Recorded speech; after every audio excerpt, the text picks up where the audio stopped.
And we're back, guys. Tennis in a minute. I'm your host, Good Energy. We have a lot to discuss, guys. Sorry, busy week helping people in the real world.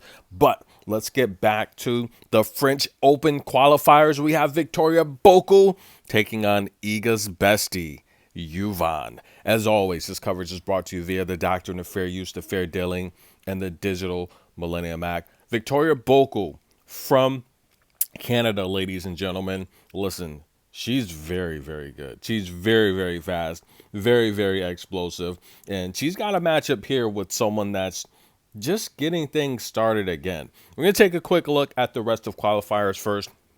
Listen, Townsend Seville, that's going to be an amazing conclusion to that match. They're going at it right now. Friedsom, Garland, I think Friedsom might come through there, guys. Francesca Jones, I like Francesca as long as she's healthy to come through there.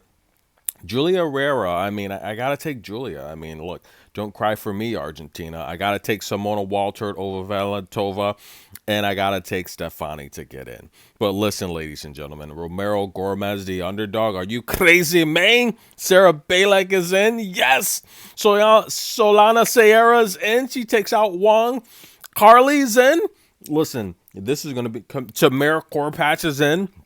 Let's go, guys. Let's get ready for the French Open. But let's talk Victoria Mboko, Kaja, Juvan. Now, Victoria came out very fast. She's very fast and explosive. We saw her win a set over Coco. Listen, she was up 3-love. Juvan served first in this match, so she had the double break. Victoria's just super duper fast, right? Back-to-back 30-plus win seasons. She's 39-5 on the year. She is just tearing things up. She's not going to be on my top teen prospect list next year because she's a contender already. She's beat some really, really big names already. She's here third round of qualifiers. Listen, ranked 122nd. She will be in the Wimbledon draw, without a doubt, ladies and gentlemen, because I think win or lose this match, I think she's going to get in. They are going to let her in. She's very, very good. She took out Irina Begu. She lost in the championship match of Parma to Mara Sharif, which I told you she would. She's beat Nuria Diaz, Jill Teichmann, Kamila Rakimova. She's won a set off of Coco. Now, on the other side of the net, Juvan, Iga's bestie, quietly getting things started again. She only played 2 matches last year due to injury. 19-8. She's won 8 of her last 10. She's here after taking out Iga's other bestie, Maya Chawalinska. Listen, she took out Victoria Golubic, Katie Valinet, Celine Naif, who's a good young player from Switzerland, Greet Minen, right? So I think she's getting back to where she needs to be. And she just started a little slow because Victoria plays very, very fast and explosive, guys. She's left-handed. She literally has a good serve and volley. She's got a left cannon down the line. And Juvan could not keep up. However, when you're playing fast, explosive players, and I've talked about this in the past, if you're tactical, you can use their speed and athletic ability against them. Now, a lot of players used to do that against Jasmine Paolini early in the day. And yeah, you have to use their speed and athletic ability against them. Get them to overplay a side, right?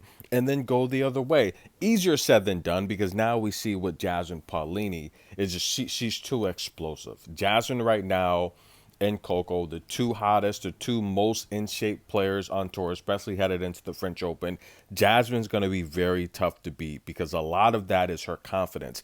Jasmine Paolini talked about how the difference before and now, along with the forehand, we talk about Coco's forehand, but Jasmine's forehand was not that great. She's worked on the forehand, but she's always been a great player. Clay is her surface, and the reality here is she has her confidence. She said she just didn't think she could hang with those players. Now she certainly can, and we're seeing that. And right now, guys, Dasha Seville and Taylor Townsend, they're in the third set. I love Townsend, but I took Seville as the dog to win that match. And right now, Juvan, she's flirting with trying to win this set. She's up 5-4. Again, she started off very slow. Victoria moves very, very fast and explosive. But right now, Victoria's numbers have come down as Juvan has clawed her way back into this match. It's now 3-3 and looks like 4-3. Fast forward a little bit, real time, ladies and gentlemen. And yeah, Juvan is up 5-4. Listen, both ladies now struggling to get their first serves in play. It wasn't like that earlier. Victoria now getting 59% of her first serves in play, while Juvan only 46.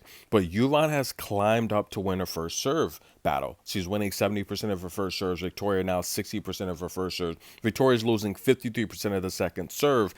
She's faulting a lot. Not double faulting, only 2 double faults, but she's faulting a lot. And the break points now, Juvan, she's 2 for 5, while Victoria had her first 2 early in the first set. But Juvan, she's relaxing now. She's getting used to the pace that Victoria's playing. And again, she's starting to use her athletic ability against her. She's starting to stretch the court. And Victoria's starting to make mistakes here. Guys, what about Morocco? We have some matches there. Listen, Ayla Tomljanovic has never won a championship on the main tour.